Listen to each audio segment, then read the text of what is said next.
Olá, pessoa! Tudo bem? Em primeiro lugar, muito obrigado para você que está conferindo toda a nossa programação, a nossa playlist lá no canal do Ocast e também para você que me acompanha nas redes sociais, além do perfil Carlos Cunha Comunica, eu tenho também um exclusivo do Sem Roteiro, onde você confere também as melhores partes e os nossos convidados que trazemos sempre aqui dentro da nossa programação.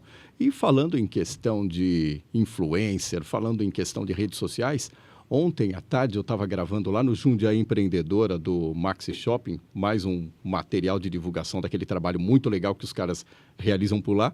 E um amigo meu, o Bádio, chegou para conversar sobre redes sociais e ele citou um influencer mirim que, num dos almoços que ele faz com a família no final de semana, ele chegou num estabelecimento todo cheio de confiança e falou assim: influencer paga? O garçom olhou para a cara dele e falou assim: peraí. Chamou o gerente chegou até a mesa do pessoal lá e falou assim: é você que é influencer? Deixa eu ver. Ele mostrou o Instagram dele com 30 mil seguidores ou 30 mil seguidores e falou assim: então... O gerente olhou para a cara dele e falou assim: você come de graça, depois você faz uma propaganda para mim. E a história praticamente acaba aí? Não, ela continua. Porque o menino acabou de almoçar, fez um merchan para o restaurante, e aí você se pergunta, até onde vai a influência de um influencer, o que um influencer paga e o que um influencer pode não pagar. Para saber desses e de outros assuntos, com certeza o nosso podcast de hoje aqui, o Sem Roteiro, já está no ar e você confere a partir de agora. É isso.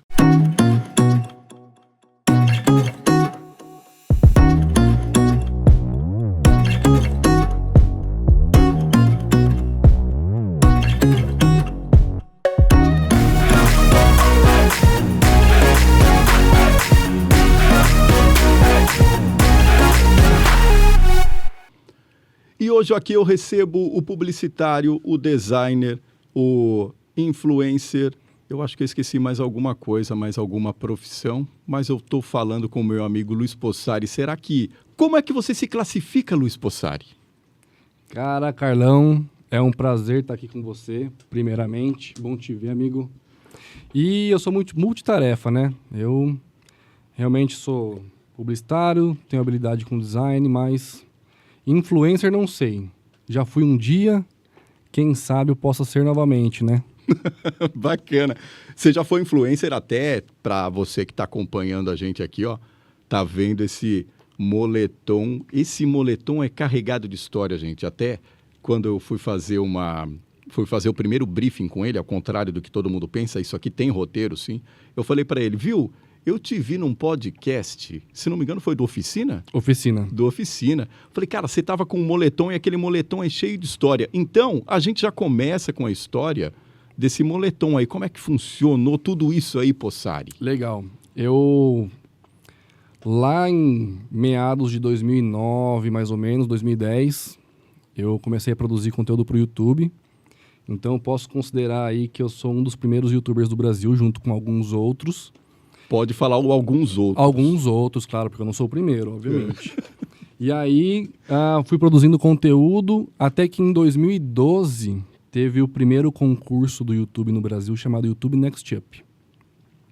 Esse concurso era um concurso cultural do YouTube onde ele ia eleger, a princípio, os 10 melhores produtores de conteúdo daquele ano.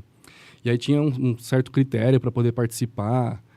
Você tinha que fazer um vídeo de inscrição para participar, depois os vídeos mais votados passavam por uma segunda etapa, onde os gerentes do YouTube, alguns coordenadores do YouTube avaliavam aquele conteúdo, enfim, fui passando de classificatória em classificatória até que eu ganhei esse concurso, né? Fui um dos 10, na verdade um dos 15, porque depois incluíram mais 5, eu estava nesses 5 incluídos, então eu fui um dos 15 melhores produtores de conteúdo daquele ano para o YouTube. E aí a gente recebeu um treinamento super legal em São Paulo, na Faria Lima, lá na sede do Google. Veio uma equipe de cinema da Califórnia treinar a gente e tudo mais. Então, a história por trás dessa jaqueta aqui é um campeonato, né, um concurso cultural que eu venci em 2012. E foi muito legal, porque não só pela jaqueta, né, pelo tecido e tal, mas uma jaqueta como essa, esse símbolo, né, ele me abriu muitas portas, até no mercado de trabalho. Meu, que da hora. Muito massa. E ela tá com você desde então? Desde então, desde Você 2012. usa muito ou só em ocasiões especiais? Cara, ocasiões especiais, não uso muito. Ah, Não uso obrigado. muito, Olha, é. só em ocasiões especiais, inclusive aqui no Sem Roteiro. Exatamente. Que 10, cara. Meu, então é o meu segundo muito obrigado. Muito obrigado por Obrigado usar eu. roupas especiais aqui no meu podcast. Muito especiais. Essa aqui só tem mais 14 no Brasil. Meu, que Muito 10. legal. E como que era produzir conteúdo? Como que é que deu aquele estalo em você? Falou, cara, sabe uma coisa? Vou começar a produzir conteúdo pro YouTube. Tá. Naquela época, a gente tinha poucas referências, né? A gente, quem assistia YouTube. Então, tinha... quando eu citei alguns outros, tinha, por exemplo, Felipe Neto, PC Siqueira, Cauê Moura. São sempre uns nomes, assim, que quem entende de YouTube, quem viveu essa época, sabe, né? Até hoje tem... Esses produtores produzem conteúdo. E naquela época eram esses caras. Tinha esses 3, assim, mais 2. A Kéfera, né? Da época e tudo mais. E aí, os caras começaram a produzir conteúdo. Eu ali, adolescente, no meu quarto, assistindo YouTube. Cara, não sei, me deu um estralo e eu comecei a me inspirar neles e comecei a gravar conteúdo. Sem planejamento, sem nenhum tipo de instrução, nem nada. Simplesmente liguei a minha câmera, eu tinha uma Sony Cybershot 4.1 megapixels, cara. sabe? Eu colocava no meu banheiro, o começo dos meus vídeos foi eu no banheiro da minha casa, tudo escuro, uma luz aqui daquele espelho, né, do banheiro ligado, só meu rosto aparecendo tudo escuro atrás e eu fazendo vlog, pegando um tema e dissertando em cima, né, falando alguma coisa em cima daquele tema. Uhum. E o começo basicamente foi assim, me inspirando nesses caras que faziam conteúdo naquela época e sem planejamento nenhum ali em casa, no meu quarto, no banheiro, gravando literalmente qualquer coisa. Olha que louco. E como que vinha toda essa inspiração aí, Possari? Você estava em que lugar, não necessariamente no banheiro, e de repente, pá, vinha uma ideia e você falou, opa, vou correr lá pro meu estúdio. Tá. Meu WC Studio. WC Studio. Cara, a inspiração era... bom, eu dissertava, né? Fazia um vlog. Antigamente não era youtuber, né? Que chamava. Era vlogger. E era basicamente falar sobre determinado assunto que estava no timing, né? Naquela época. Uhum. Ou se não, tentar pegar algum tema, algum conteúdo específico que por algum motivo era modinha na época, que... tipo assim, hoje a gente está aqui, temos a nossa idade e tem a geração que está vindo aí 14, 15, 16 anos de idade. Eles têm os assuntos deles que a gente não sabe. Na época, eu pegava esses assuntos que eu estava inserido e também fazia um vídeo em cima. Uhum. Né? Então, basicamente, eram esses tipos de conteúdo e a inspiração eram tanto me inspirando nos produtores daquela época e pegando as minhas referências da época, desses assuntos, enfim, da juventude, e fazendo em cima algum tipo de conteúdo.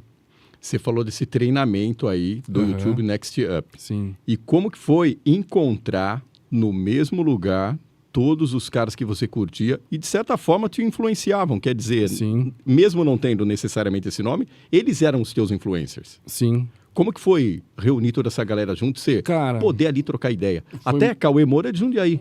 O Cauê Moura é de Jundiaí. Mas, neste campeonato aqui, esses nomes que eu citei para você, eles não participaram. Porque tinha algumas regrinhas, por exemplo, que para poder participar desse evento, desse concurso, você tinha que ter acima de 10 mil seguidores e abaixo de 100 mil seguidores. Então, a ideia era potencializar canais pequenos. Um cara como o Cauê Moura, como o Felipe Neto e PC Siqueira já estavam acima de 100 mil seguidores naquela época. Então, eles não estavam dentro da categoria para poder participar desse evento. O que aconteceu é que os vencedores desse evento, eu e mais 14, eles estavam ali mais ou menos na mesma categoria do que eu. Então, eu tinha lá meus 40 mil seguidores na época, 50 mil, tinha gente de 60, de 70, de 80. Mas eu encontrei muita gente que eu era muito fã. Que a gente só enxergava no YouTube e, cara, naquela época era muito diferente, né? E foi muito legal encontrar essas pessoas pessoalmente, fazer network, tenho amizade com muitos, inclusive, hoje trocar mensagem e tal, são espalhados pelo Brasil, né? Uhum. Gente de Curitiba, gente do Norte, Nordeste. Mas foi muito legal encontrar essas pessoas, porque é a mesma coisa de você encontrar um cantor que você gosta, um youtuber que você gosta atualmente, um cara um apresentador de um podcast que você assiste, foi muito legal. Cara, que 10. E teve premiação em grana? Como é que funcionou o negócio depois de tudo isso? Teve, basicamente foi assim, a gente ficou hospedado em um hotel 5 estrelas, super chique, o Google pagando tudo, né, pra molecada na época. A gente ficou hospedado num hotel na Faria Lima e o Google era ali na frente, né? Uhum. Aí a gente participava de alguns treinamentos sobre a própria plataforma, como, por exemplo, vinha um especialista ensinar pra gente o que é a monetização do YouTube, como funciona, o que é CPC, o que é CPM, custo por mil, custo por clique, o que é isso, monetizar no YouTube, né? Como ganhar dinheiro com isso. E aí, um dia era sobre isso, outro dia era sobre a equipe de cinema da Califórnia que treinou a gente, veio uma equipe super lá ferrada e nos deu noções básicas de fotografia, iluminação, microfone, essas coisas assim, que para youtubers iniciantes que a ideia era potencializá-los, então um conteúdo básico legal. Eles não chegaram com aula de After Effects Hollywood, né? Então era conceito básico de fotografia, tal, etc. Enquadramento, como fazer storytelling, etc. Nossa, legal. E teve a premiação no final do concurso em dinheiro, onde cada um recebeu 20 mil reais num cartão presente. Esse cartão presente era literalmente um cartão com um adesivo, uma identidade visual de presente. Então, acho que a gente pode até comprar para dar de presente para os outros. Sei lá, você vai dar um presente para um parente seu, ao invés de você dar um cash para ele, você compra um cartão presente com um dinheiro dentro. E foi exatamente esse cartão que a gente recebeu, com 20 mil reais.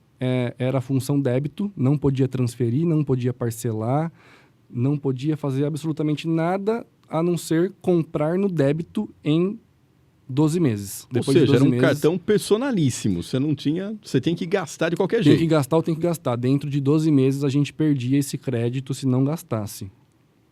E aí, em quanto tempo você torrou isso daí? Vamos lá. Então, o engraçado é que eu não torrei. Porque você tá brincando. Eu tinha já o meu microfone da época. Nessa época do concurso, eu já tinha uma Canon T3i, que até hoje, se for ver, é uma câmera legal. Eu comecei em 2010 com a minha Cybershot 4.1, mas foi virando, fui entendendo que eu estava crescendo ali. Já consegui até juntar uma graninha para comprar uma Canon T3i, já. Uma câmera DSLR, já trocava lente na época, super moderno. E tudo isso com a monetização você fazia? Com a monetização do YouTube. Cara, que legal. Na época, os meus pais me ajudaram. Eu ainda estava entrando na faculdade, não tinha fonte de renda nem nada. Então, os meus pais me ajudaram muito, comprando um microfoninho aqui, uma coisinha ali e tal. Mas com a própria monetização do YouTube, eu já consegui juntar uma graninha para conquistar as minhas coisas. E aí, com essa premiação, eu já tinha meu microfone, já tinha... o cenário era o meu quarto, era o meu banheiro. Eu não tinha ali equipamento profissional, 2 tripés com iluminação de 3 pontos e não sei o quê. Eu só precisava de uma câmera, um microfoninho de lapela de 10, 15 reais e o meu computador. Então, eu acabei não investindo no meu canal, que era o propósito do cartão, comprar equipamento, né, dar upgrade nas coisas. Para mim, estava o suficiente. E aí, eu sei que depois de 11 meses, eu ainda tinha, 15 mil reais. Nossa, cara. E dentro de um mês, eu precisei gastar 15 mil reais. Eu precisei, senão eu perdia. Isso... Bateu um friozão na barriga, vou perder essa grana. Isso virou meme. Virou meme na época. Virou hate, viralizou. Eu peguei o dinheiro e comprei uma moto. Isso. Cara, vou ter que gastar. Na época, ninguém entendeu nada. Eu sofri hate disso aí, porque, o cara me segue, você tem que investir no seu canal, não sei o quê. Você vai lá e compra uma moto. De certa forma, uma parcela dos meus seguidores se sentiu traída, sabe assim? Mas eu não era profissionalizado. Hoje, se eu tô no mesmo hype daquela época, com a cabeça que eu tenho hoje, entendendo que youtuber é uma profissão, não é uma brincadeira dentro do seu quarto, óbvio que eu daria um destino muito melhor a esses 20 mil do que o que eu fiz, que eu comprei um tênis, uma camiseta, uma marmita, uma pizza e uma moto, né? Ou seja, deu um rolê aleatório Dei um com o rolê cartão. aleatório com o cartão. E aí também comprei o meu irmão, ele sempre foi dos games e tal, e ele precisava de uma máquina ferradona, né? E na época, quem entende aí de computador e tal, eu não entendo muito, pra falar a verdade. Na época, 2012, com essa minha premiação de 20 mil reais, eu comprei um PC Gamer pro meu irmão de presente. Falei, meu, E na época já era um i7 com um GeForce, tralalá, 1000 e não sei quanto. E, montei uma nave. Falei, vai em São Paulo, compra as peças separadas lá, monta uma nave. O PC do meu irmão foi 5 pau. Na época. Na época né? já. E eu tenho esse computador até hoje, inclusive. E foi isso que eu dei o destino pro prêmio. Basicamente, uma moto, algumas coisas para mim, um computador. E foi isso. E como que era o processo de corte? Você fazia, descarregava na tua máquina e você mesmo fazia os cortes? Eu mesmo Como é editava. que funcionava Exatamente. tudo? Para edição de vídeo, essas coisas assim, sempre fui um pouco autodidata. YouTube tá aí para tudo. Se você quiser se tornar um cozinheiro profissional, você se torna com o YouTube, né? E na época já tinha bastante vídeo ensinando a mexer no Sony Vegas, que foi Sony Vegas. O programa de edição muito nesse programa. Que eu comecei, né? E quando não tinha um conteúdo, olha para você ver como é distante, né? Muitos conteúdos, até hoje às vezes você tenta procurar alguma coisa e você não encontra. E na época, muito menos. O que eu fazia? Procurava em inglês, né? Sei lá, como fazer efeito tal no Sony Vegas. E aí eu procurava em inglês, eu encontrava um tutorial em inglês, aprendia e aplicava nos meus vídeos. Então, cara, se você assiste alguns vídeos meus de 2000 e bolinha, lá 2010, 2011, 2012, eu me arrisco até com efeito especial. Sabe, tipo, eu tô aqui assim, eu vou te soltar um Kamehameha do Goku, do Dragon Ball Z, e vai sair um poderzinho em você, sabe assim? E eu combinava com meu irmão, com meu primo e tal, deles, tipo, tá sofrendo o golpe, né? Então eu tô aqui num Kamehameha, e meu irmão e meu primo ali sofrendo o golpe e tal, como um ator. E na edição, super legal lá, saindo o poderzinho. Isso, pros padrões de 2010, 2011, cara, era um negócio muito avançado. Era uma puta de uma vanguarda do caramba. Exatamente, uma puta de uma vanguarda, porque, como eu disse pra você, tinham poucos canais e essas coisas que eu fazia eram únicas, né? Assim como o canal do meu colega ali na época também era um canal único, enfim. Todo mundo que estava ali naquela época era um canal único, basicamente. Né? E hoje em dia, por exemplo, tem bastante canais sobre um determinado assunto. Naquela época faltava canal e quem estava lá era tipo uma personalidade única, assim. Você falou logo no começo aí, quando você comprou uma moto lá para torrar os últimos 15 mil reais lá, que você ganhou haters. Hoje em dia a gente sabe que tem bastante disso. A gente até pode voltar no assunto depois, Possari, que a hora que o assunto vai se desenvolvendo. Só que, como você já citou essa palavra, hater, aquele tempo era tão nocivo quanto é hoje? Como que era o impacto assim na cabeça de praticamente um influencer? Cara, eu vou te falar o que eu entendo da situação, mas não significa que é certo ou errado. É só a minha percepção da parada, tá? O que muda de hoje para antigamente, obviamente, é a escala, tá? Então, hoje, sei lá, você pegar um cara que tem milhões de seguidores, ele vai ter milhões de fãs positivos e milhões de haters, né? Seguidores negativos. Naquela época também, só que com a escala menor, só que a diferença, eu considero que antigamente era pior ou mais nocivo, porque a gente, como produtor de conteúdo, como influenciador da época, por não entender que aquilo ali podia ser uma profissão, que é profissionalizado, produção de conteúdo como profissão, como algo, né? Eu não tinha conhecimento do que era aquilo. Então, tudo se levava mais para o lado pessoal do que profissional, entende? Na época, eu era um garoto que eu produzia conteúdo para o YouTube, que eu encarava o hate como um ataque pessoal. E aí as pessoas debatiam, respondia comentário confrontando a pessoa. Hoje em dia, com a maturidade que eu tenho, entendendo como funciona, que pode ser uma profissão e tudo mais, eu entenderia o hater de outra forma. Né? Um cara com milhões de seguidores não pode dar bola para os haters. Tem que pegar, filtrar, entender o que essa multidão está falando, adaptar o seu conteúdo, melhorar, enfim. Esse tipo de pensamento.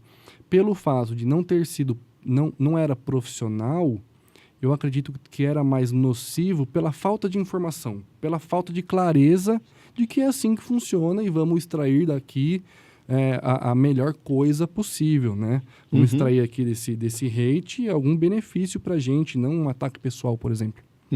Tipo assim, o que esse cara falou que vai servir positivamente para que eu melhore nas próximas postagens aí, talvez. Exato, tipo isso, pegar gestão de mídia social, por exemplo, né?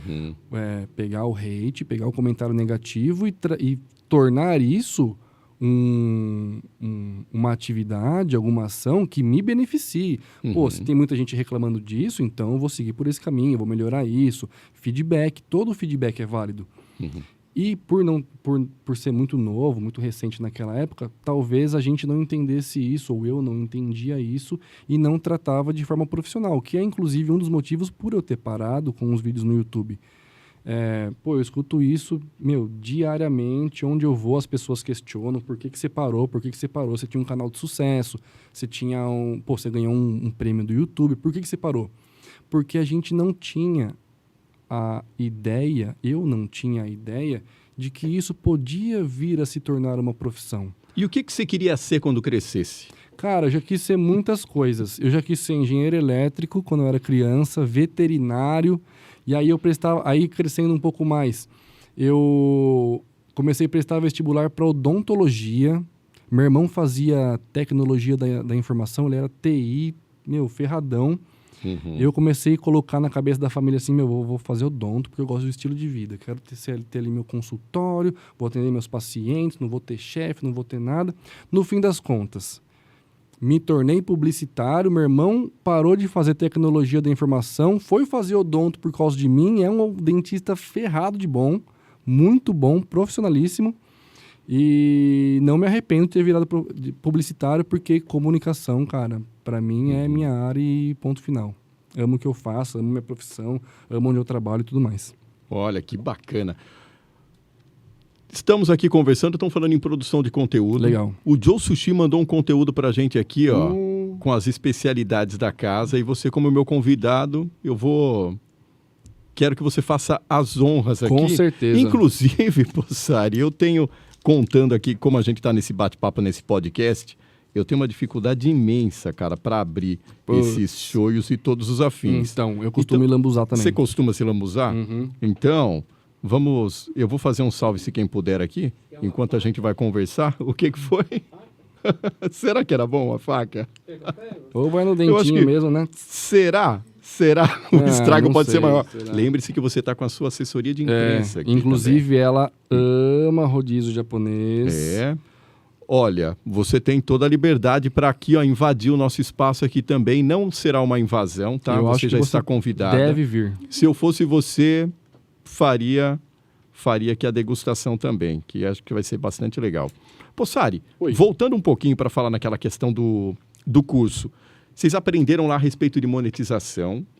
Tinha também essa questão de como lidar com haters, como lidar com o pessoal que porventura não gostasse de algum conteúdo, de alguma atitude, ou não necessariamente, ou não tinha tanta preocupação com relação a isso? Tinha preocupação com isso, mas acredito que pouco, e não como a gente lida hoje. Naquela época, já se falava sobre conceito de comunidade. Talvez eu não tivesse maturidade suficiente para entender o que é essa comunidade e como lidar com ela. Porque, lembrando, eu era um adolescente, nem tinha entrado na faculdade ainda, eu me tornei publicitário depois do YouTube, entrei no mercado de trabalho, trabalhei em agências de publicidade, fintechs, que são empresas de finanças e tecnologia, órgãos públicos. Pô, eu tenho uma vasta experiência no mercado de trabalho. Tudo isso depois do YouTube. Hoje, tudo isso que eu estou falando para você é com experiência profissional e mercado de trabalho. Na época, cara, adolescente, sem conhecimento nenhum mercadológico, nada. Então, eu lembro que já se falava sobre o conceito de comunidade, criar a sua comunidade, etc. Mas e aí, um adolescente sem experiência, sem entender, não era profissionalizado, como é que vai lidar com esse tipo de informação? Então, acredito que lidava melhor com isso quem na época tinha mais maturidade. De repente, um cara que na época já era um pouco mais velho, uns 30, 35 anos, entendeu? Então, e você acredita também que aquele pessoal que estava surgindo, aquela época que já praticamente tinham vários seguidores, tinham esse tipo de assessoria já? Ou era no tipo do salve-se quem puder, vamos sair fazendo? Salve-se quem puder total. Mesmo as pessoas com mais seguidores na época, tipo um PC Siqueira e um Felipe Neto, lá quando eu ganhei o YouTube Next Up, que eu tinha 40 mil seguidores, eles já estavam beirando 1 milhão. Na época. E eu acredito e te juro de pé junto que eram eles sozinhos no quarto deles, no estúdio deles que eles montaram, sem equipe, sem editor, sem produção audiovisual, iluminação, microfone, nada. Eles com a cabeça deles fazendo o trabalho deles. Não era profissionalizado. Sempre foi. O YouTube brasileiro ele começou com um rapaz ou uma garota, né? Um produtor de conteúdo no seu quarto, na sua sala, no estúdio, gravando por conta própria. Esse é o começo do YouTube. Cara, muito interessante. E teve alguma postagem que você fez que você falou assim, cara, eu não estava querendo dizer isso e não sabia a repercussão que ia dar e de repente deu uma mega numa repercussão que você falou assim, cara, onde que eu tô? Muitas vezes. Inclusive, o meu canal hoje, eu devo ter produzido, sei lá, uns 170 vídeos ao longo da minha existência no YouTube. Se você entrar no meu canal hoje, ele deve ter, sei lá, nem sei ao certo, vou chutar aqui um valor, mas ele deve ter uns 20 vídeos públicos. 150 eu escondi. Caramba, 105, por quê? Porque são... Você já deve ter... É aquela questão de época, tipo, se fosse hoje eu não faria isso? Exatamente. Sério mesmo? Tem Sabe isso? Quando você vê um vídeo seu antigo e você tem aquela vergonha alheia? Ou você tá no sofá da sua família, a avó começa a passar o álbum de fotos e você fala, puta, olha que orelhudo que eu era, que magrelo, que feio. E acontecia, né? Acontece muito isso comigo com os meus vídeos antigos. Porque a cabeça muda e eu falo, cara, como que eu podia pensar daquela forma? Como que eu podia falar daquela forma? Mas é natural. Eu entendo que o amadurecimento é natural, a gente cresce, a gente evolui, os pensamentos vão mudando. Só que eu decidi que o vídeo que não me representa sumiu do espaço. Sumiu. Legal. Deletei. Tipo, o vídeo que não te representa mais. O vídeo que não me representa mais está escondido. Quem viu, viu. Quem não viu, não vai ver. Até você tocou num assunto bastante interessante. É muito comum, até hoje em dia, quando uma pessoa consegue ter algum determinado tipo de projeção, alguém vai lá, dá um print num Twitter, resgata algum vídeo, coloca, tira do contexto e depois joga aquilo contra determinada pessoa. Então... Intuitivamente, você sempre teve isso com você? Intuitivamente. Se o vídeo não me representa mais, acredito que a melhor maneira de até evitar um possível hate dessa forma é excluir esse vídeo ou colocar lá como não listado, privado, né? Já pensando num futuro, até profissionalmente, de repente. Poxa, eu tô no mercado de trabalho, de repente um chefe meu, um gestor, alguma coisa... por mais que talvez a pessoa também entenda que, são 10 anos atrás, tudo mais, mas eu acho que pega mal. E aí eu decidi por conta própria, zerar esses vídeos e só tá online o que me representa. E quando você descobriu que a galera realmente estava indo atrás do conteúdo que você produzia e aquilo te surpreendeu de certa forma, Possari? Ou nem teve esse momento? É uma viagem que eu tive aqui. Não sei se foi um momento, sendo bem transparente com você, eu acho que foi fluindo, foi acontecendo. Eu simplesmente produzia conteúdo e via os números aumentando. Então, eu publicava um vídeo, tinha, 1.000 acessos.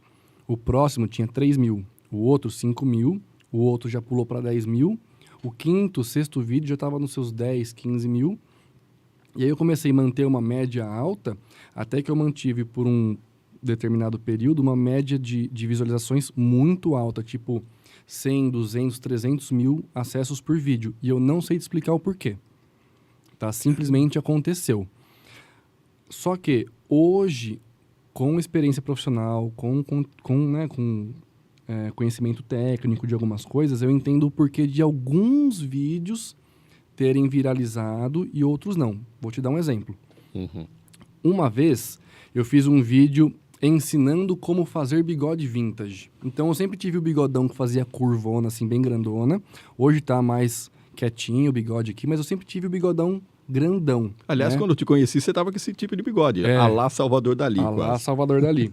E um belo dia, eu fiz um vídeo ensinando como cultivar um bigodão, né? Então, você corta aqui, você corta aqui, dando dicas, efetivamente, de como cultivar um bigodão. E, pô, esse vídeo quase bateu 1 milhão de acessos. Acho que hoje ele tá com uns 800 mil. E na época, pô, caramba, fiz um vídeo de 800 mil, legal, né? Quase 1 milhão de acessos. Hoje eu entendo o porquê que esse vídeo tá com 1 milhão de acessos. Aí eu preciso conversar sobre SEO, que é ranqueamento orgânico de sites lá no Google, tá? Search Engine Optimization. Algumas intenções de buscas do Google, o resultado dá como vídeo, porque o Google entende que para você, usuário, a melhor resposta é um vídeo. Assim como o Google entende que para determinadas intenções de buscas que você faz, o melhor resultado é um artigo, um blog post. Às vezes o Google entende que o melhor resultado para você é uma página de serviço local. Então, por exemplo, você pesquisa lá borracheiro 24 horas, o Google entende que se é borracheiro, você tem que estar perto do borracheiro. Você não vai procurar em Jundiaí um borracheiro em Aquidauana. Exatamente. Você não vai aparecer uma página da Bahia para você se você está em Jundiaí. Ele entende que tem que ser uma página de serviço local. Então, o Google ele tem algumas maneiras de entender o que é melhor para o usuário. Uma delas é, se você buscar como cultivar um bigodão no Google, o resultado é um vídeo.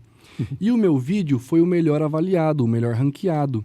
Eu fiz uma produção de conteúdo com conteúdo otimizado para os motores de busca do Google, tive bastante avaliação positiva, tive bastante comentário, enfim, onde eu venci o algoritmo do YouTube, do Google, e lá no Google, quando alguém pesquisa sobre como ter um bigodão grande, é o meu vídeo que aparece. Então perceba que pode ser até uma estratégia para o YouTube. Eu furo a minha bolha, eu tenho lá 50 mil seguidores, na teoria para o meu vídeo ter 50 mil acessos, mas teve quase 1 milhão, como isso? Eu furei a minha bolha do YouTube, comecei a trazer tráfego lá da pesquisa do Google, porque todo mundo do Brasil que pesquisasse como ter bigodão, como ter bigode grande, como ter bigode grosso, como cultivar um bigode, qual pomada usar para bigode, o Google entendia que o meu vídeo era o recomendado para mostrar para aquela pessoa. Cara, que então louco. Entenda que tem como você fazer um trabalho de SEO para YouTube, para você furar sua bolha de seguidores e começar a trazer tráfego lá da rede de pesquisa. Saca? E eu tenho alguns vídeos assim, que na época, pô, legal, caramba, tô com 1 milhão de acessos. Uns bombaram por personalidade, porque realmente era o Luiz Possari da época ali e tal, que tava conhecido, tava no hype. Outros bombaram porque eu fiz um SEO sem querer, que hoje eu entendo por que ranqueou, mas na época eu fiz sem a intenção. Saca? Outro exemplo, eu já tive um canal automotivo também. Aqui em Jundiaí eu filmava uns carros rebaixados. Ninguém sabe mais ou menos sobre isso. Eu filmava uns carros rebaixados, sonzão, etc. Encontro de carro. E aí eu filmava os carros, postava lá no meu canal, chamava canal 9 Team, porque é canal time da 9 de julho, de Jundiaí. Fazia encontro lá. Cara, que louco. E aí teve um conteúdo que eu fiz nesse canal que era como fazer pretinho para pneu. Para você passar no seu pneu pós-lavagem e o pneu brilhar. Tinha um vizinho meu que misturava água com açúcar cristal. Exatamente. Tinha a ver isso? Com certeza, groselha. Eu fiz um vídeo que eu, numa tarde assim, acordei inspirado, vou ensinar a fazer pretinho para pneu hoje. Eu fui no mercado, sei lá, gastei R$7,50, que foi 1 litro de álcool e 1 litro de groselha. R$7,50. Fui lá no Vale Azul do Caxambu, comecei a filmar, aí, né, filmar, editar, coloca tripé, eu tudo sozinho. Coloca tripé, dá play, vai lá, faz a chamada, fala o que tem que falar, volta, aperta o play para parar ali de gravar, o stop. Tudo sozinho, editei, postei. É um vídeo eu ensinando como fazer pretinho para pneu, onde eu misturo 1 litro de álcool com 1 litro de groselha, balanço e falo assim, galera, tá pronto. Você mistura 1 litro de álcool com 1 litro de groselha. Esse vídeo tá com quase 1 milhão de acessos. Ele me rendeu R$5.000. Cara, que doideira. Ele gerou lá $1.000 de AdSense, que aí convertendo, etc. E pá, pega lá do Google o negócio, me rendeu quase R$5.000. Ensinando a fazer pretinho para pneu. E por quê? Porque esse vídeo também foi parar lá na rede de pesquisa do Google. Quem pesquisasse no Google, a nível Brasil, como fazer pretinho para pneu, como fazer o pneu brilhar, porque o Google entende essas... Não é por palavra-chave, é por intenção de busca. Então, como ter um bigodão e como ter um bigode vintage, é a mesma coisa para o Google, entende? Entendi. Sacou? E aí, o vídeo do pretinho do pneu também está lá na rede de pesquisa. Quem pesquisa como fazer o pneu brilhar, enfim, o vídeo aparecia, saca? Mais uma estratégia de SEO que eu furei a bolha dos meus seguidores, comecei a trazer tráfego lá do Google e tive quase 1 milhão de visualizações no vídeo. Cara, olha que legal muito isso. Massa. E hoje você se amarra muito nessas métricas do Google, do YouTube, também fica ligado direto nessa questão de algoritmo? Pelo jeito sim, né? Sim, muito. Eu sou uma pessoa, eu sou um profissional que eu gosto muito de metodologia. A pessoa metódica não é aquela pessoa... Porque as pessoas confundem, né? O cara colocou a caneca aqui, o cara precisa estar alinhado aqui, então é uma pessoa metódica. Não, meu conceito de metódica é metodologia. Então, eu tenho uma metodologia para escrever um texto, eu tenho uma metodologia para produzir um vídeo, eu tenho uma metodologia para criar um post no Instagram, um post no Facebook, um post para poder redigir um texto para um blog post. Cara, que Tudo ideia, é metodologia. Porque com a metodologia a gente diminui o grau de risco de erro, aumenta o grau de desempenho, consegue conversar melhor com o algoritmo e por isso eu acredito que a metodologia é boa. Porque assim, a gente que trabalha com comunicação tem um pouco misturado com arte também, do tipo assim, o cara escreve um texto, aí você lê o texto, gostei do texto, não gostei do texto. O cara faz uma arte, gostei da arte, não gostei da arte. Comigo já não é muito gostei ou não gostei, é tá certo ou tá errado. Por conta de metodologia, saca? Eu acredito muito que a metodologia é o melhor caminho para poder chegar num lugar. E aí, para YouTube, por exemplo, tem metodologia para poder desenvolver o vídeo. Para a gente poder furar a bolha e aparecer lá no Google. Tem metodologia. Cara, muito que legal. Massa. Ou seja, é tudo uma ciência que a partir do momento em que você vai tomando o pé dela, praticamente tomando todo o seu conhecimento, você consegue traçar o caminho para chegar no teu objetivo. Sim. E isso tem muito mais desempenho do que simplesmente, por exemplo, é um texto bom, é um texto ruim, é uma arte bonita, é uma arte não bonita. Tem arte que resolve um problema ou tem arte que não resolve um problema, saca? Tem texto que resolve um problema ou texto que não resolve um problema. O bonito ou tá bem escrito é outra coisa. Tem que estar bonito, tem que estar bem escrito, mas tem que resolver um problema. A duração de um vídeo faz a diferença ou não necessariamente, Possari? Então, faz a diferença... Mas eu entendo que o algoritmo do YouTube hoje está pedindo vídeos mais compridos. Entenda, lá no concurso YouTube Next Up, eles passaram pra gente, eu gravo até hoje, uma média mundial dos vídeos mais assistidos. Tá? Então é uma média dos vídeos mais assistidos do mundo. 2 minutos e 32 segundos. Esse é o número... Isso em 2012, tá? Dos vídeos mais assistidos do mundo, tá? Então, vamos falar assim, vamos fazer um vídeo com um número perfeito de tempo? 2 minutos e 32. E aí, se você, por exemplo, eu entro no meu canal no YouTube e começo a ver umas métricas lá, começo a estudar, brincar e tal, só por curiosidade, se eu publico um vídeo de 10 minutos, por exemplo, o pico de audiência está nos 2 primeiros minutos. Legal, depois saber isso, cai, né? Então, acredito que um vídeo com uma média de duração de 2,5 minutos é um número ideal. Agilidade, mundo, tecnologia nova, galera a criançada vindo sem paciência, tudo na palma da mão.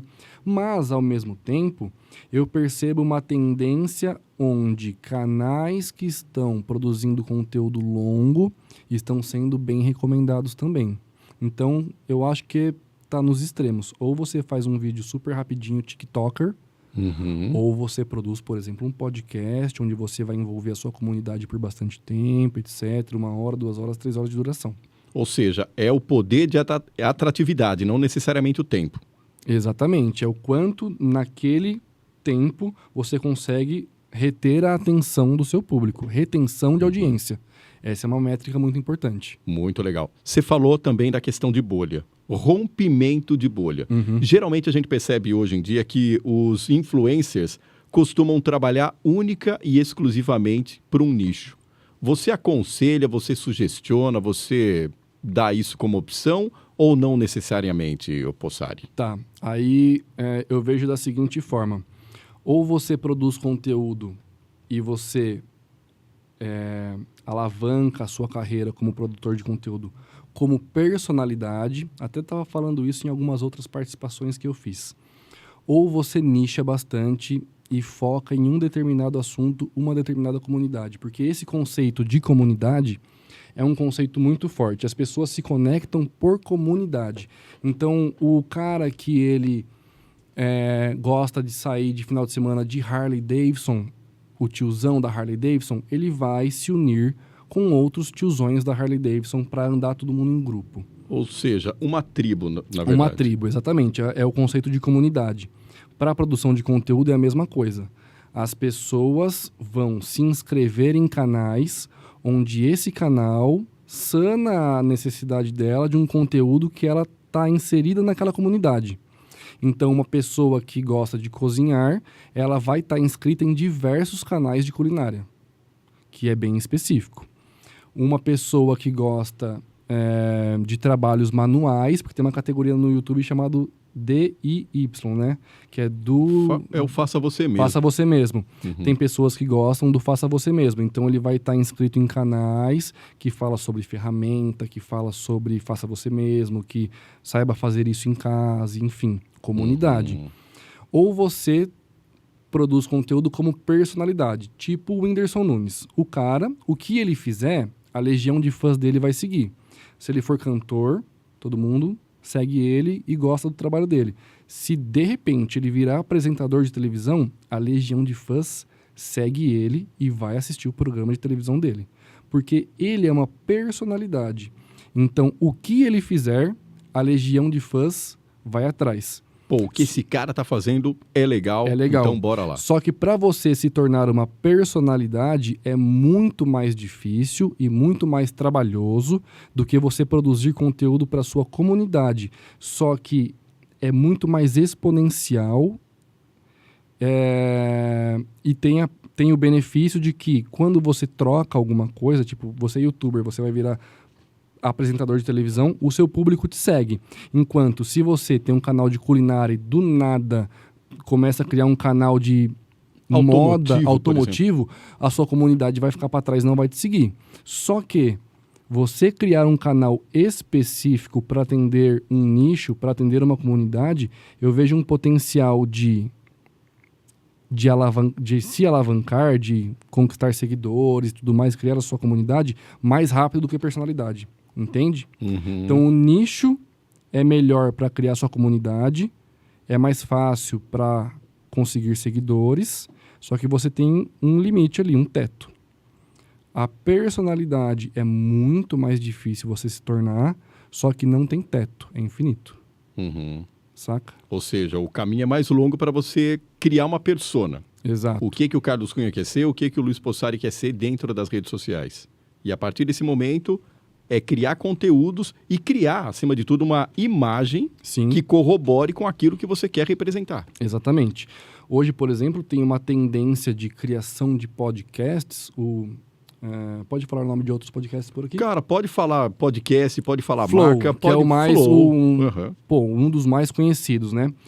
A estratégia do Flow, por exemplo, eles como empresa, como CNPJ, eles empresariam e criam outros podcasts todos nichados, porque eles entenderam esse conceito de comunidade. Então tem o Flow Podcast, que bombou por personalidade. Eles conversam com todos os tipos de profissionais, pessoas e etc. Jogador de futebol a presidente, tá? Eles bombaram como personalidade. Mais difícil, só que é bom pra caramba. E os outros podcasts que eles estão criando e já criaram são podcast para falar sobre futebol, podcast para falar, por exemplo, estou inventando agora, carro, comida. Cada podcast atende uma comunidade, saca? E isso é um tipo de estratégia muito eficaz e muito inteligente, porque as pessoas se conectam com outras pessoas ou produtores de conteúdo da sua comunidade. E isso também, em se tratando de nicho e em se tratando de uma determinada produtora, o pessoal pode desenvolver algum certo tipo de curiosidade para conhecer o que aquela produtora faz. Exatamente, porque daí ela vai ter know-how, conhecimento, expertise, todos esses nomes bonitos, por conta desses diversos projetos que ela está fazendo, né, produzindo. E é interessante que, muito embora muitos achem isso como um simples entretenimento, na verdade é um puta jogo de neuromarketing e neurociência. E aí que é interessante, porque você tem que conhecer o comportamento da pessoa, tem que achar o que a pessoa vai achar de determinado conteúdo para você criar, para tentar atração. Exatamente. Por isso que é interessante quem for produzir esse conteúdo ser uma pessoa da própria comunidade, né? Saca? Então, o próprio âncora ali do podcast, se ele tiver o conhecimento na prática daquilo que ele está conversando, muito melhor. E é exatamente o que, por exemplo, o Flow, voltando nesse caso, os apresentadores desses podcasts nichados que eles estão fazendo são pessoas que já estão envolvidas naquele nicho. Então, o cara do esporte é porque é o cara que foi esportista. O podcast sobre games é o cara que foi o maior youtuber do Brasil de games, sabe assim? E aí o cara tem todo o know-how para poder desenvolver aquele assunto. Isso é bastante legal. E qual foi o momento em que você...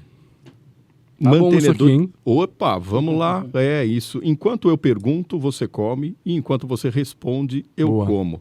Bora, quem será que vai comer mais, então? Ah, não sei não, hein, Carlão. Eu sei que o negócio tá bom aqui, hein? Tá muito bom. Outra coisa, Possari, essa questão, quando você era um criador de conteúdo assíduo, tinha também aquela questão do compromisso? Fala assim, toda terça-feira eu vou ter que deixar um conteúdo, ou toda quinta-feira eu tenho que deixar um conteúdo. A galera que me curte tá querendo assistir alguma coisa minha no domingo à noite. Como é que funcionava tudo isso? Como que você se organizava para fazer? Como é que era o teu comportamento à época? Na época, esse comportamento ele se dava da seguinte maneira. Eu prometia para os meus inscritos, né, para os meus fãs do canal, um conteúdo por semana. E eles cobravam de forma bem assídua quando eu falhava. Então tinha esse relacionamento entre produtor de conteúdo e os inscritos do canal, onde basicamente eu delegava ali a quantidade de vídeos que eu fazia por semana, e na época eu prometia para eles um vídeo por semana. Só que muitas vezes você acaba falhando, enfim, e eu me cobrava bastante, tinha bastante, não chega a ser um hate, mas a galera cobrando em Facebook, em Instagram, essas coisas assim. E, nesse assunto aí, eu voltei a produzir conteúdo esse tempo atrás, né? Eu fiquei quase 10 anos fora do YouTube, voltei um tempo atrás, super motivado, até pelos convites dos podcasts que eu estou participando recentemente. Isso me motivou a gravar novamente. Só que daí, eu estou falhando de novo com continuidade. Qual que foi a ideia? Eu voltei a produzir conteúdo como personalidade, aquele assunto que eu estava comentando agora com você, que é mais difícil de bombar. Mas se você bombar é legal, porque tudo que você fizer, você criou a sua comunidade. As pessoas vão gostar do Luiz, não do assunto de carro que o Luiz fala, ou de publicidade que o Luiz fala. Ou seja, você vira uma autoridade. Certo. Eu tô escolhendo o caminho de... eu tô criando a minha comunidade de... Eu sou o Luiz, quem quiser assistir os meus vídeos, eu sou o Luiz. Então, tô me comportando como personalidade. Só que aí entra mercado de trabalho, sua profissão, etc. Toma muito tempo. Muito, muito, muito tempo. E eu produzi, assim... Nessa minha volta, sei lá, uns 2 meses atrás, 1 mês atrás, que eu voltei recente, eu produzi vários vídeos em poucos dias, com aquela motivação, caraca, voltei 10 anos depois, olha a minha história no YouTube, Eu acompanhei, legal. por isso que eu te fiz essa pergunta, como é que fica? E aí a responsabilidade do trabalho, né? Poxa, eu tenho uma responsabilidade muito grande onde eu trabalho até aqui 12, 14 horas por dia. 12, 14 horas por dia. É muita coisa. E acabo falhando. Já estou falhando novamente na produção dos meus conteúdos. E eu me cobro. Essa minha resposta começou porque você perguntou da frequência, como é que era, nessas coisas assim. E eu já tô, por exemplo, há 2 semanas sem postar vídeo, eu preciso gravar, eu não tenho tempo. Chega final de semana, eu tô esgotado, tenho que gravar, não tenho tempo. Então é uma decisão super difícil. Ou você ser um profissional do mercado de trabalho, ou você vai seguir a vida de youtuber, arriscar. É escalável, eu posso ganhar R$1 milhão como youtuber, mas é uma escolha que eu tenho que fazer e tá sendo difícil conciliar os dois. Difícil pra caramba. E qual que foi o momento, quando você estava bem nativa mesmo, que você descobriu que falou assim, eu sou uma personalidade? Fiquei sabendo aí também que você teve vídeo citado no Pânico. Tive. Até o Whindersson Nunes te citou uma vez. Inclusive eu Cara, que louco mandei uma DM pra ele esses dias, que o primeiro podcast que eu participei, tipo assim... Sempre acontece dessa forma comigo. Eu tô de boa em casa, ou no trabalho, ou em algum lugar, e começa a pipocar mensagem. Tududum, sei lá, 200 mensagens no inbox do Instagram. Aí eu vou abrir, sei lá, o que aconteceu? Vazou um nudes, o que aconteceu, 200 mensagens. Aí eu vou ver um monte de gente comentando. O Whindersson Nunes te citou em tal lugar. Isso aconteceu, sei lá, 5 anos atrás. Caramba. Aí... Beleza, legal. Ele me citou num podcast. Aí passou 2, 3 meses, ele deu entrevista em outro podcast e me citou de novo. Aí passou 1 ano, outro famoso participou de um podcast e me citou de novo. E me citou, né? E é sempre mais ou menos assim que funciona. Eu tô de boa em casa, do nada começa a chover mensagem porque alguém me citou em algum podcast. Mas por que isso acontece? Porque os caras... Eles me assistiam em 2010. Esses caras têm milhões de seguidores, 10, 20, 30 milhões de seguidores. Eu era um daqueles primeiros caras que eles assistiam. E que aí eu parei, eles continuaram e se tornaram tudo isso que eles são hoje. E... Qual era a pergunta? Me perdi um pouquinho. Peguei quando você se sentiu citado. Aí eu coloquei pra você que teve uma vez uma menção sua no Pânico. Certo. E depois do Whindersson Nunes, que você acabou de falar aí também. O Whindersson Nunes me posta em vários podcasts. Aí eu lembrei o que eu ia falar, que eu mandei uma mensagem pra ele no primeiro podcast que eu participei, que eu falei assim, parece que o jogo virou. Agora eu que te citei num podcast. Inclusive tô citando aqui de novo em outro podcast, né? E aí ele respondeu... Vão marcar o @Whindersson Nunes aqui. Legal, só de massa, E aí a gente trocou uma ideinha, beleza. Puta cara, gente boa.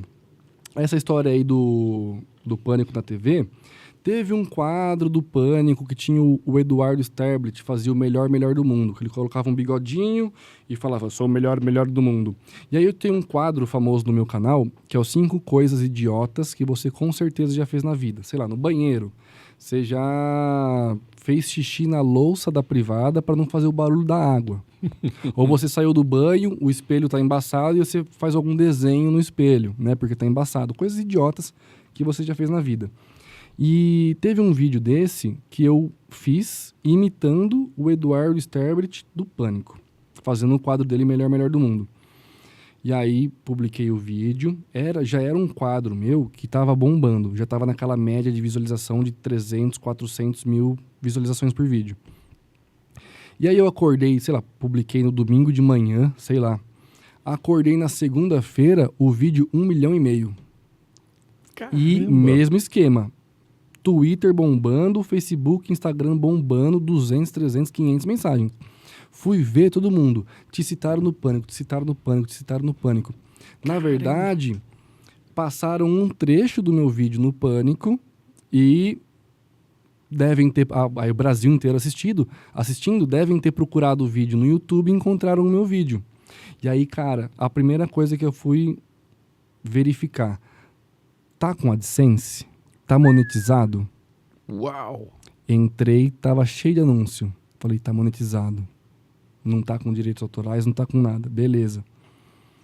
1,5 milhão de acessos. Entrei na minha conta do Google AdSense. $2.000. Do dia pra noite. Caraca. Um garoto de 17 anos de idade que faz vídeo no quarto dele. Fiz um vídeo bobinho, gastei 30 minutos fazendo um vídeo. Acordei, o dólar tava R$2 na época, né? Uhum. Acordei com 4 mil na conta. Não é massa? Nossa, super massa. 1,5 milhão de acessos do dia pra noite. Assim, ó, plum. Caramba. Muito massa. Esse, inclusive, é o vídeo mais assistido do meu canal, 1,5 milhão. Meu, muito legal. Muito legal. E agora, o que tá te movendo a voltar a isso a vida de youtuber? Cara, me conectar com a minha comunidade. Tanto porque eu te dei aqui uma argumentação falando é mais fácil nichar e fazer um conteúdo nichado para eu criar um certo tipo de comunidade. Eu, como publicitário, como youtuber ou ex-youtuber ou youtuber, eu entendo que é mais fácil criar essa comunidade.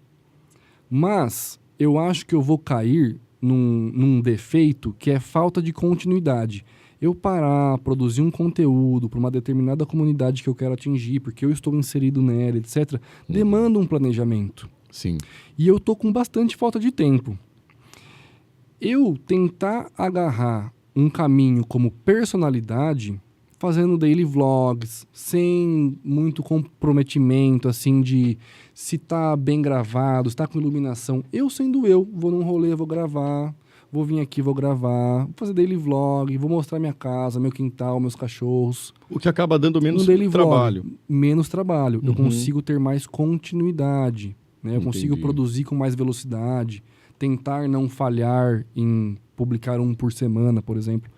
Eu estou motivado a voltar para o YouTube para me conectar com a minha comunidade e eu optei pelo caminho de personalidade, mostrando minha vida, daily vlog, etc., porque eu acredito que seja mais fácil nesta vida conturbada de trabalho, carteira assinada, ir lá, bater dedo, etc., vai ser mais fácil do que tentar, num final de semana que eu quero descansar e etc., parar e produzir algo bem feito. Então, se você entra no meu canal hoje, não tem conteúdo bem feito, iluminação, pensando no ângulo e conteúdo, sabe, profissional.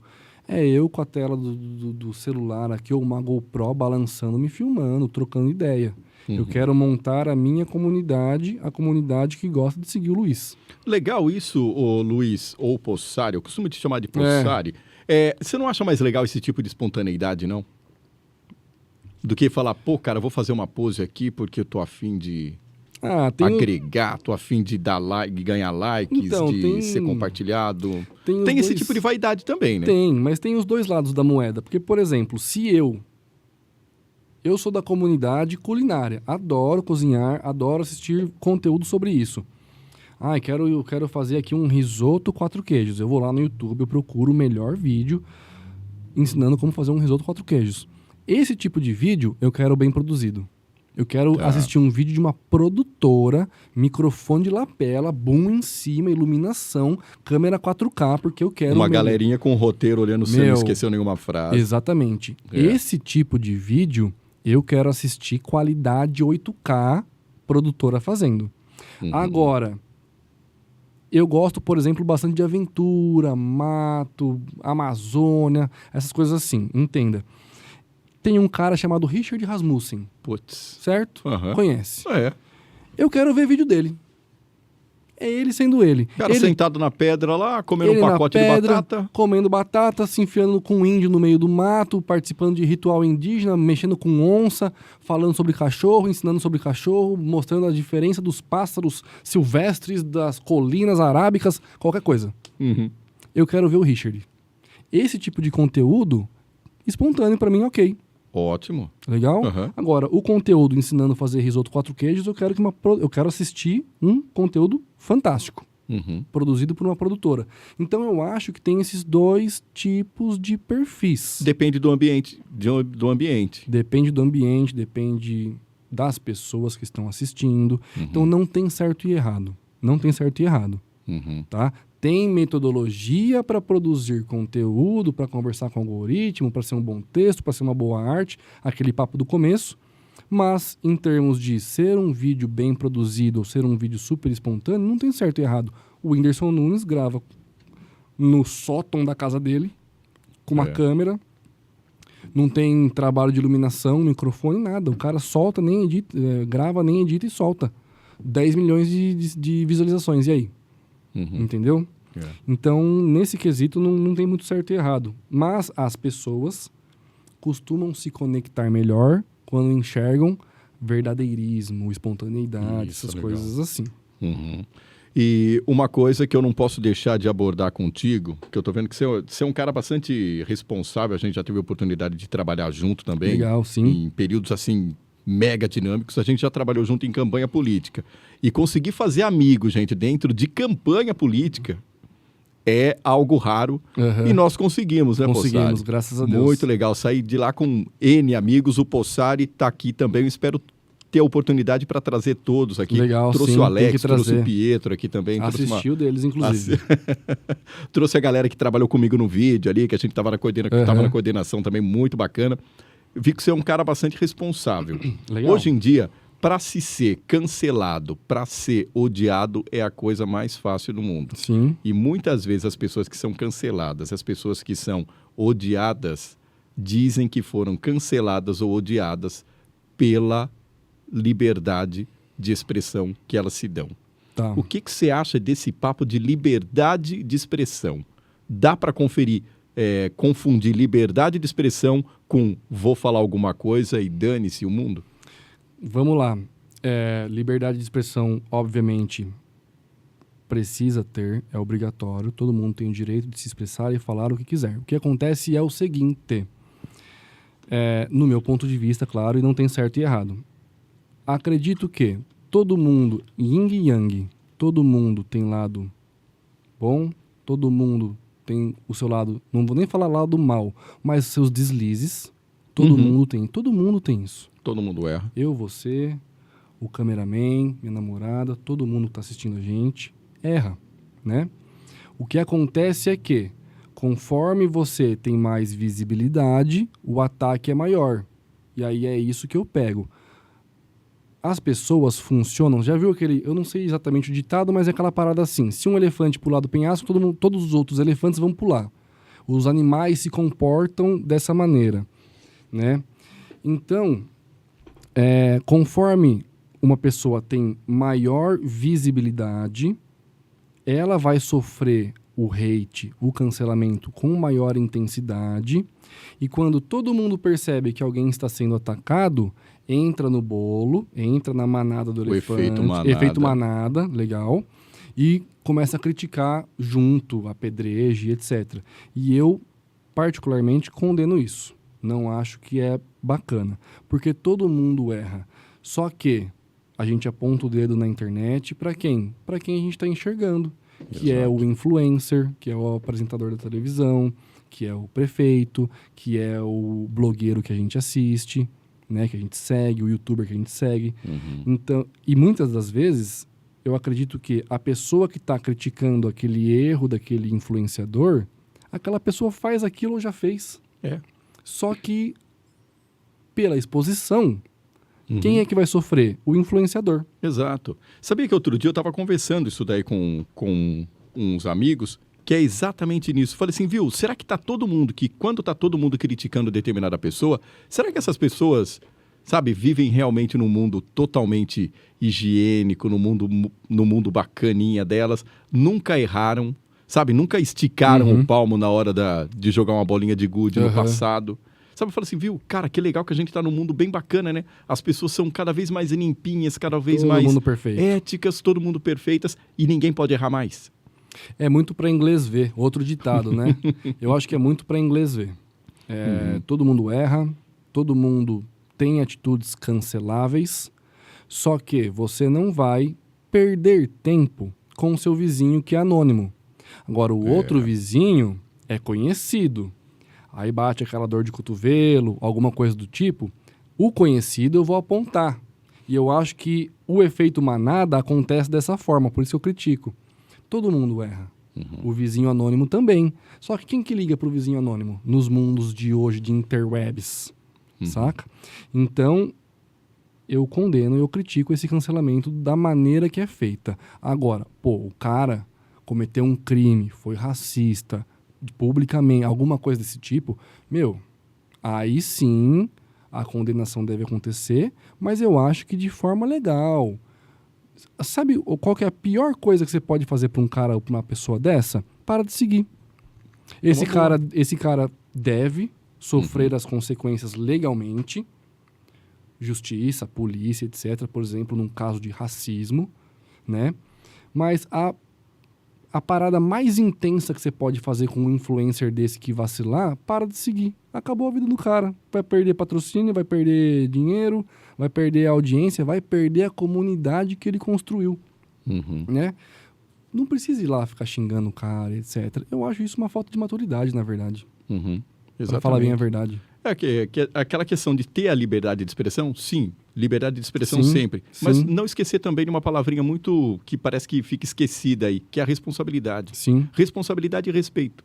exatamente. Muito bacana isso daí. É legal a gente abordar dentro do programa, porque Com certeza. pra galera ver que ser influencer, que ser youtuber, não é para qualquer um e não é uma coisa fácil também. Porque quanto mais visibilidade, mais ataque você vai ter. Também vai ter, claro, vamos falar dos pontos positivos, mais elogios, mais fãs, muito mais amor, muito mais conversas, mais amigos, só que proporcionalmente também vem as coisas ruins.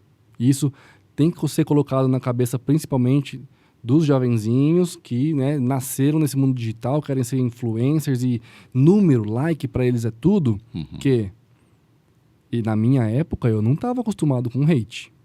Né? Hoje em dia já se entende tudo isso como profissão e etc. Você quer ter fãs, você quer ter pessoas apaixonadas por você, seguidores, pessoas que te apoiam, que estão lá, você quer ser influente, quer ter bastante número nos stories, ok. Mas também vai atrair muito hater, vai atrair muito comentário negativo, vai atrair muita inveja e tudo mais. São os dois lados. Os dois lados. Da mesma moeda. Exatamente. E para você, assim, em questão de satisfação, o que é hoje ter o respeito da tua comunidade? O que é hoje para você saber que você foi citado por grandes programas, saber que você foi citado por grandes influencers? Como que é o Possari quando fala assim, cara, olha o que eu consegui com uma câmera na mão e uma ideia na cabeça, aqui citando um pouquinho parafraseando o Glauber Rocha. Cara, eu posso ser bem transparente com você. Eu, de vez em quando, me pego perguntando como que tudo isso aconteceu. Porque, modéstia à parte, aconteceram coisas grandiosas comigo em relação a YouTube e tal. Tipo, um dos primeiros youtubers, o Whindersson Nunes me cita nos podcasts e, entrevista pra televisão, várias coisas. Ganhei o YouTube, primeiro youtuber brasileiro a ganhar um concurso do YouTube. São coisas que, se você para pra pensar, são coisas grandiosas. E quando eu me pego pensando nisso, eu fico meio assim, cara, como que tudo isso aconteceu? Porque foi só acontecendo, saca? E é muito gratificante, é muito legal. Tudo isso que aconteceu comigo até hoje me abriram muitas portas para o mercado de trabalho, que é essa dicotomia entre mercado de trabalho ou, por que não, empreender no caminho de influencer, né? Mas voltando à sua pergunta, esse respeito, essa autoridade com a minha comunidade é muito satisfatório. Muito satisfatório você estar num lugar e alguém te reconhecer. Na época, hoje em dia não acontece mais, mas na época a galera pedia para bater foto, é artista. Cara, que legal. Na época eu não conseguia andar no Maxi Shopping, não tinha o Jundiaí Shopping na época, né? Eu não conseguia andar no Maxi Shopping, porque a galera parava para tirar foto, para pedir autógrafo.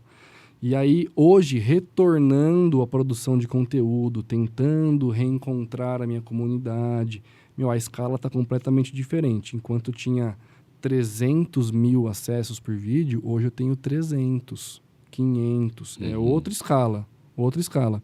Só que ter o apoio, ter o reconhecimento, ter o comentário, ter o like desses 300, desses 500 que estão me assistindo é muito bom. E parece que está sendo melhor do que os 300 que eu tinha antes. Eu queria comentar contigo a questão do valor agregado.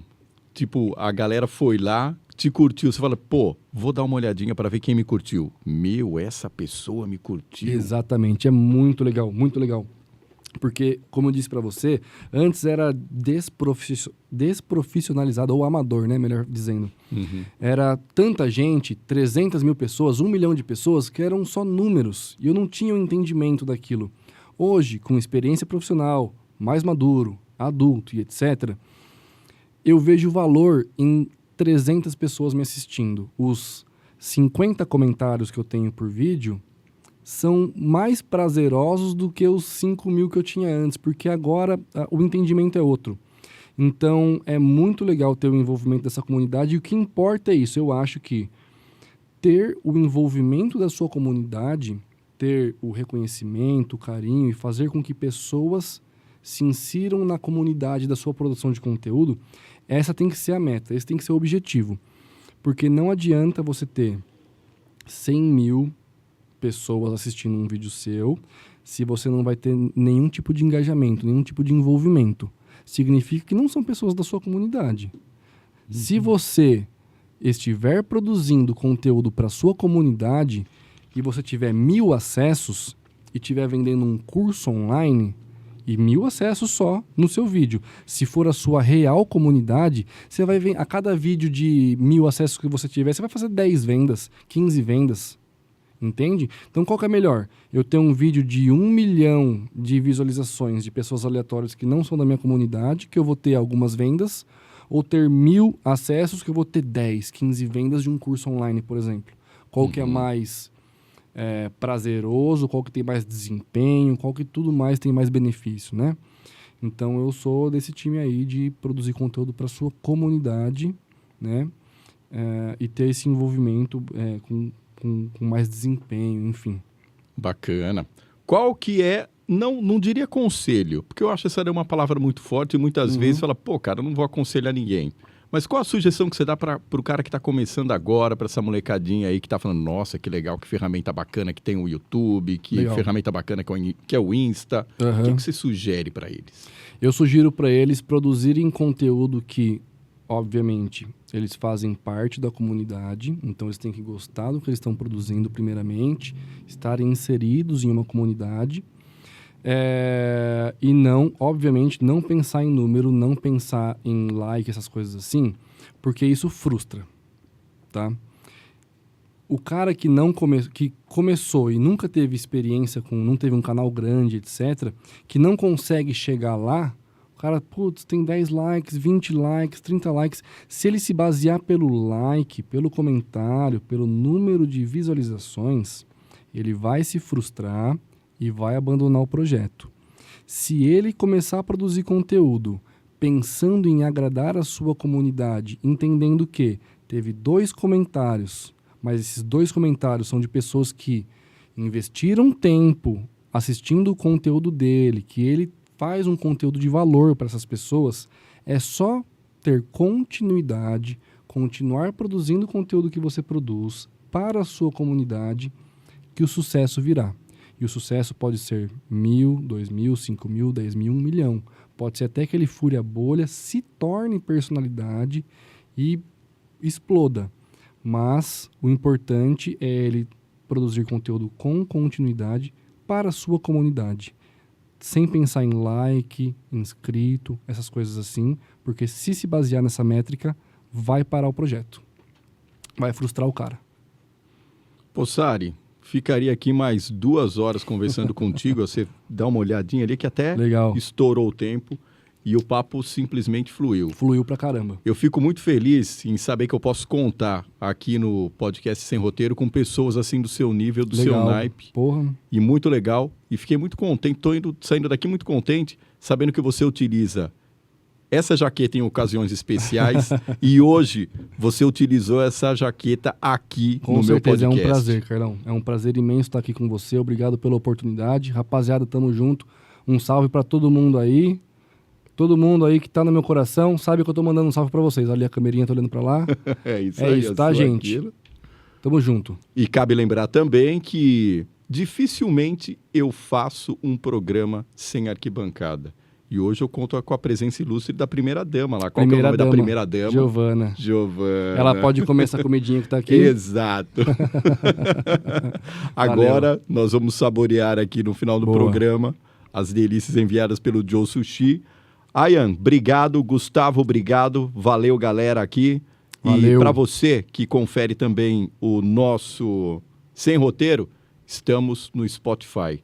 É só procurar lá que tem mais conteúdo para você. É isso. Tá fechado, viu? Pode falar. Encerrou? Aqui encerrou. Aí, olha como muda o áudio aqui. Cara. Caraca. Meu, Muito massa, cara. super 10, cara. Super 10 Curti mesmo. pra caramba. Irmãozinho, valeu. Valeu. Massa, mano. Agora ao sushi.